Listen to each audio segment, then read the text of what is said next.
Whispers of the Wise, Echoes of the Foolish by Kateb Nuri Alim Shana. My grandmother Celestine had a saying for every situation in life.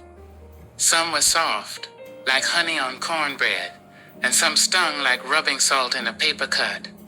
But whether sweet or sharp, her words always landed right.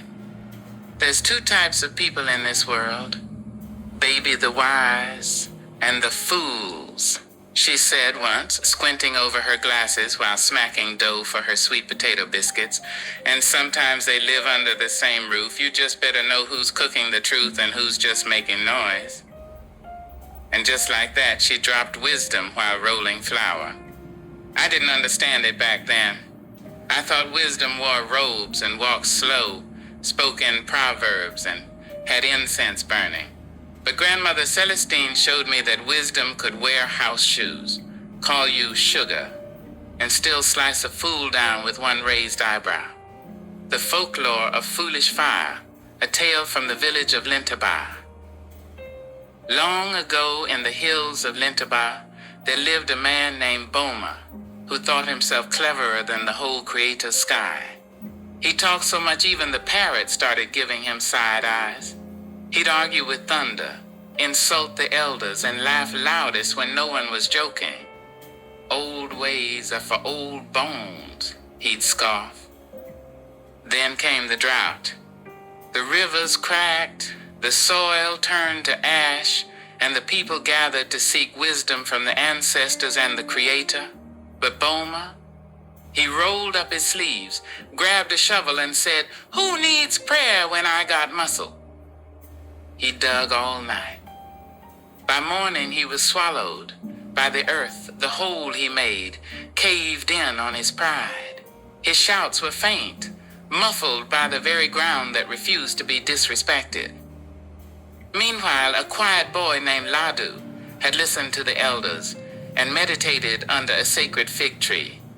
He felt the Creator's nudge and dug gently and struck a spring. While Boma became a cautionary tale, Ladu became a provider. The spring flowed for generations. As the elders said, noise can stir dust, but still waters run deep.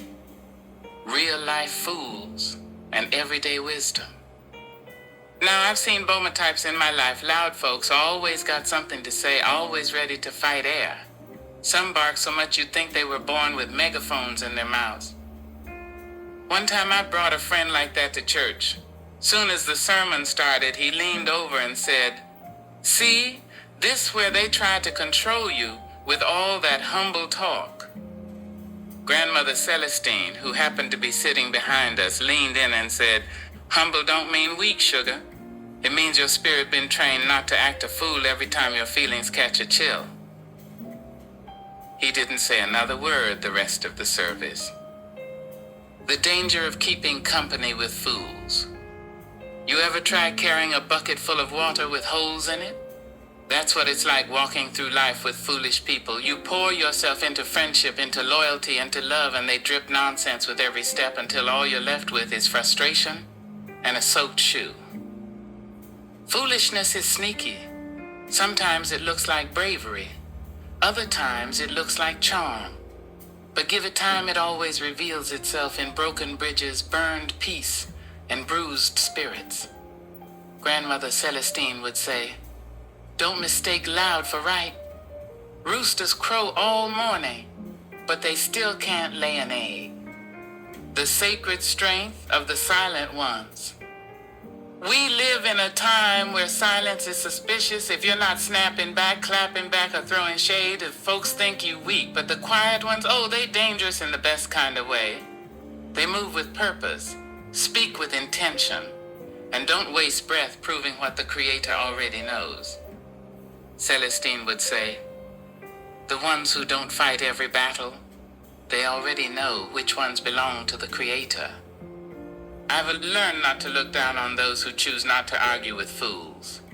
There's power in stillness. The wise speak when words are needed. The fool speaks just to be heard. A little Celestine humor. Now, I can't talk about Celestine without giving you one of her gems. One day I came home from school mad because some loud boy called me soft for walking away from a fight. She didn't even look up from peeling collards. She said, "Soft? Baby, mashed potatoes are soft, but they feed the whole table. You want to be tough like stale bread? Can't nobody chew that mess." I laughed through my tears. That's the kind of woman she was, funny, firm, and full of faith. In closing, seek the Creator, not the crowd. The fool says in his heart, there is no Creator, but his life shouts confusion. The fool delights in his own voice, but his words are traps for his soul. The wise, however, seek understanding. They pause, they pray, they listen. And when they don't understand, they lean not on their own thoughts, but on the guidance that flows from beyond them. We are not called to be perfect, just patient. Not called to be loud, just faithful. Not called to win arguments, but to walk with discernment. So pray, wait, watch. Because the Creator don't shout over foolishness. The Creator whispers in wisdom. Final note. There are two kinds of people in this world, the wise and the fools. Grandmother Celestine taught me that, and the older I get, the more I realize I'd rather sit in silence with the wise than shout nonsense with a crowd of fools.